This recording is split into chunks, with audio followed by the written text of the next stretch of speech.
在《雪中悍刀行》当中，江湖当中最多的就是用剑的剑客了。相比之下，用刀的江湖中人就要少上很多。不过用刀的人数虽少，在强者方面却丝毫不落后于剑客。今天我们就来了解一下原著当中都有哪些顶级刀客。第一个，南宫仆夜。首先就是南宫仆夜了。作为徐凤年3年游历回归路上遇到的武道强者，南宫仆夜的武器就是2把佩刀，一把叫做春雷，一把叫做秀东。南宫仆夜也是用刀的顶级高手，前期被誉为是第2个王仙芝，给他10年的时间可以去竞争天下第一。南宫仆夜也确实是有那个实力，掌握有无敌的刀法19庭，全部施展出来后，就连陆地天人都能够斩杀。只可惜因为爱上了徐凤年，失去了使用19庭的心境。但其实18庭就已经够了，陆地神仙在18庭面前也是白纸一张。拥有这套先手无敌的刀法，让南宫仆夜也能稳住顶级强者之列。第2个，楚狂奴。楚狂奴算是徐凤年见到的第1位1品境高手了。当年他和老黄的战斗，败给老黄后被打入了听朝湖底，在水中被锁链关押了10几年，这简直超出了常人的理解。就算是陆地神仙也没办法在水中闭气10几年的时间，因此楚狂奴也被粉丝们称为废甲。徐凤年曾在很小的时候掉进了湖中，就是楚狂奴把他救上来了。后来徐凤年每次都会往湖中扔些大鱼大肉给楚狂奴吃。第1次江湖游历回来后，楚狂奴被放了出来，出来后的第1件事就是再找老黄打一场。击败魏书阳后，楚狂奴再次被老黄压制，败给了老黄。老黄决定去武帝城前将徐凤年托付给了楚狂奴，让他保护徐凤年的安全，顺便教他练刀。因此楚狂奴算是徐凤年的武道启蒙老师。前期的时候觉得楚狂奴还挺强的，结果后期指玄天象满地走，楚狂奴这个金刚经的修为就拿不出手了。老楚最后为了给徐凤年传递小地瓜的消息而死。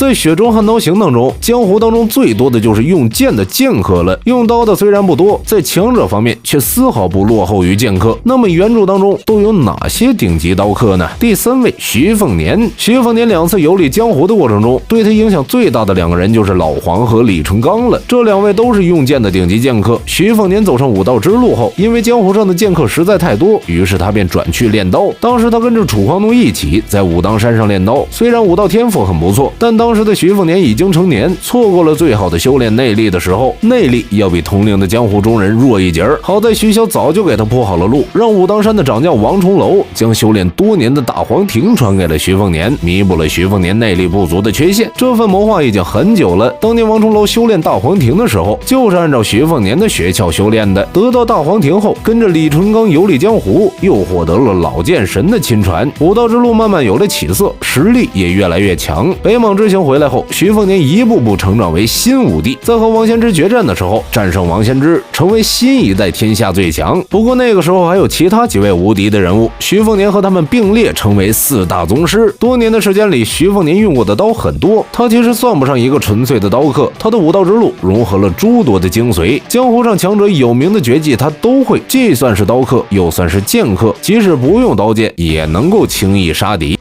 在《雪中悍刀行》当中，江湖当中最多的就是用剑的剑客了。相比之下，用刀的江湖中人就要少上很多。不过用刀的人数虽然少，在强者方面却丝毫不落后于剑客。今天我们就来了解一下原著当中都有哪些顶级刀客呢？第4位，顾建堂。春秋时期，顾建堂是战功仅次于徐骁的大将军，也是春秋4大名将之一。作为黎阳王朝的大将军和上柱国，后面又接替徐骁的位置，成为大柱国。顾建堂的一系列名头彰显了他的位高权重。除了在庙堂上有一堆名头之外，江湖上顾建堂也是当时的天下用刀第一人，境界距离陆地神仙只有1线之隔了，是一位顶级的宗师。只可惜拥有这么多的身份和好牌，顾建堂最后什么都没干，甚至一碗饺子就要把黎阳给卖了。最后在波澜壮阔的雪中江湖上，顾建堂成为了路人甲。不过顾建堂的实力还是很强的，有天下第一的扶刀南华，还有那一手绝招风寸雷。虽然顾建堂没怎么出过手，但后期的黎阳王朝一直把他当做最大的底牌。徐凤年偷学了顾建堂的方寸雷，已经是成为大宗师的他，使用出来后的威力也不比顾建堂差。这一招最强的作用就是不断的叠刀攻击对手，被打中多次，就算是王仙芝也会跌镜，可见这个绝技有多么的强大。好了，今天的内容到这里就结束了，欢迎在留言板讨论。最后走之前不要忘记关注乐风啊。